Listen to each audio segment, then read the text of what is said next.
Tatakas. Bitawan mo yung lola ko! Ma'am, dali lang po. Okay, pwede rito. Lola! Tutulungan ko na po yun! Lola! Yung lola ko po kasi sinasaktan eh.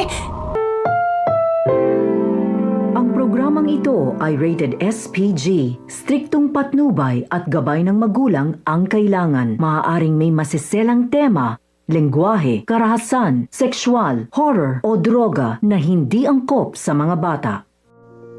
Kapakapanabik na po at tumitindi na ang mga eksena maging ang gaganapan na ating pagkatutuhan at ating rin namang pagkakaabangan dito lang sa ating pinagkakatutuhan tuwing hapon na Shining Inheritance.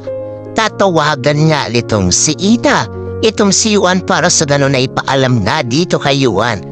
Ang nakita't nasaksihan niya nitong si Ina na hindi nga papayag itong si Ina na hindi nga rin naman niya ito masabi dito kay Juan. Dahil ayaw nga nitong si Ina na merong ang nangyayari o nasasaktan niya itong si Lola Aurea nang hindi nga rin naman alam nitong si Juan dahil alam nga nitong si Ina na ito nga lang din namang si Juan ang pwede nga rin naman niyang lapitan, sabihan, gayon din naman ay hinga ng tulong para sa ganon ay hindi na nga lumala ang maging kondisyon at lagay niya nitong si Lola Aurea at magawan nga rin naman ito ng paraan nitong si Juan.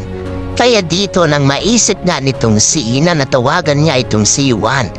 Hindi nga rin naman dadalawang isip itong si Juan dahil malakas nga rin ang kutob nito na baka meron daw man ang gumagawa na hindi maganda sa Lola Aurea niya. Kaya dito nang lalo nga din naman na lumakas ang loob nitong si Juan dahil sasabihin nga nitong si Ina ang nakita niya at sasabihin nga nitong si Ina dito kay Juan na, Juan, sinasaktan nila si Lola.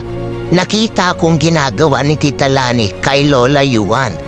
Dito simula na nga rin ba para sa ganon ay hindi na nga rin naman ito sasabihin ni Juan kay Joanna at gagawa nga ng plano itong si Juan para sa ganon ay maitakas at mailayo nga ang Lola Aurea niya, lalong-lalo na dito kay Lani, na ating pagkatutuhan at rin niyang pagkakaabangan.